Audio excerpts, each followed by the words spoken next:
Now let's go ahead and start putting our modeling skills to use and build an actual character. We're going to build this little creature here. And we're going to start off just very simply and just build him using a number of Blender's tools. So the first thing we want to do is just hit File, New. And I just want to start off with a new scene. Now we're actually going to just build him up starting with a cube. So the first thing I'm going to need is some additional detail with which to model. So the first thing I want to do is subdivide this cube. So I'm going to hit the Tab key and then hit Subdivide in the Mesh Tools window. And then our number of cuts, I'm going to bring it up to about 3. Now what I want is enough detail to model, but not enough so that I have too much detail. So with modeling, it's always kind of a balance between enough detail and too much. So let's start with 3 cuts in the subdivision. And then I'm going to go into edge mode here. And I'm going to Alt select and then Shift Alt select these vertical edges. Okay, so what I want is I want all 4 edges of that cube selected. And now I'm just going to use my scale tool. And I don't want to scale this evenly. I just want to scale it in the Y direction and then in again along X. I don't want to scale it vertically. So if I use just a global scale, it would shrink it down vertically. And really what I'm trying to do is just kind of soften those edges just a little bit so that way I don't have corners, so to speak, when I'm working with this character. Now, next thing I want to do is as I've got this all selected, I'm going to hit the A key twice to select all, and I just want to scale that up a little bit. He's actually a little bit taller than what I had. And then let's go ahead and start moving him up. Now, if I want to, I can actually apply a subdivision surface modifier to this so I can see what my modeling looks like. So let's go ahead and do that, and then we'll start adding some more detail to this character. So I'm going to go again over to my modifiers panel here and just add subdivision surface. And then in terms of subdivisions, 1 is fine. If you want, you can bring it up to 2. That should be enough for this type of modeling here. Let's go ahead and start working on the legs. So I'm going to move this up and I'm going to go into face mode. So I'm going to hit Control Tab, select faces, and then just right click and then shift right click on these faces. Okay. And then in order to get the legs, the easiest thing to do is just do an extrude region. So I'm going to extrude those down just a little bit at first because really I want enough for a leg joint. And if I want, I could actually scale these in just a little bit. Now I want to make sure that my pivot point is on something that will work, either individual origins or bounding box cursor, something like that. And then just scale that in. So those are somewhat square. If you look, each one of those is square.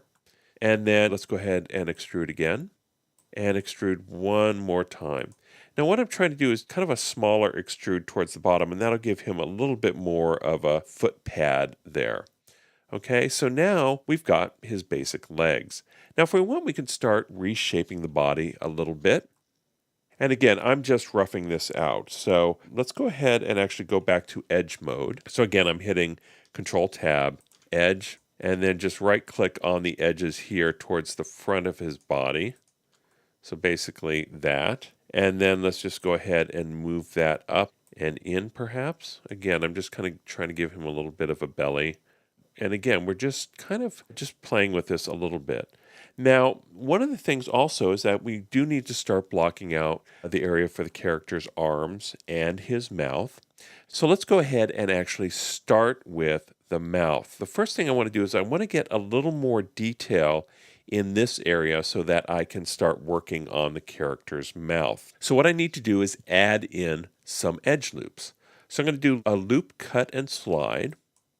And first of all, I'm going to do a vertical one right here. And I'm not going to really slide it. I'm just going to keep it in the middle. We'll worry about positioning this a little bit later. I'm going to do that again right here. Okay, so I've done it on either side of that center line. And then let's do one across this way. Now this should give me enough detail to start modeling the character's mouth. Now I'm actually going to do it what seems to be a little bit high, but I'm going to take this edge loop here and just move it up a little bit. And then I'm going to start moving vertices down to make his mouth. So I need to Go into vertices mode, go here, vertex, middle click on that one, move it down, and then right click on that one, move it down, and then shift right click on each one of these and move those down. Now what I'm trying to do is get this area to look a little bit like a mouth. We can certainly fine tune it after we get the detail kind of blocked in. So again, I'm just starting rough and then we're going to be adding detail as we go.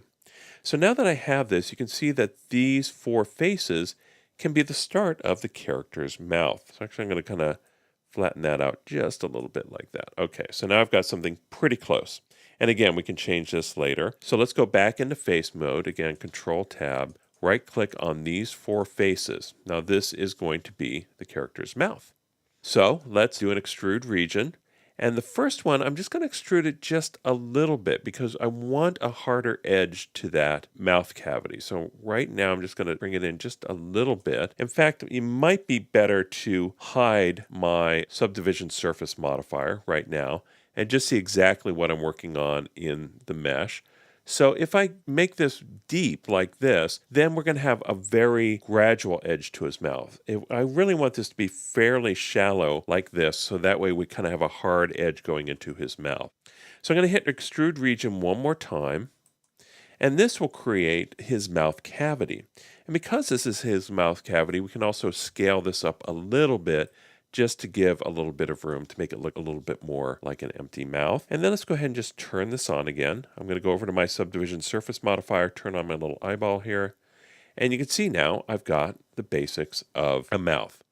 So as you can see, we're starting to block out the basic shape of the character. We still have a lot of refining to go, but let's just do a little bit more. I'm going to go ahead and select these faces at the top, and let's use a little bit of proportional modeling here. So I'm going to go ahead and enable proportional modeling, and then just kind of pull his head up just a little bit. So again, we're trying to get that curve at the top of his head. And so now as I lift this up, you can see that the mouth also, proportionally is a little bit lower on the character, so that makes it a little bit easier in terms of size.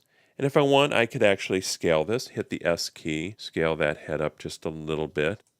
And as you can see, we're starting to block out this character. Now I'm going to go ahead and stop here because our next step is modeling the character's arms. I'm going to use another modifier with that. So at this point, we've blocked out the basic shape of the character, his legs, his mouth, and the shape of his head. But we still have a long way to go. But just remember, when modeling something like this, you basically just start with a simple shape and then just add detail as needed.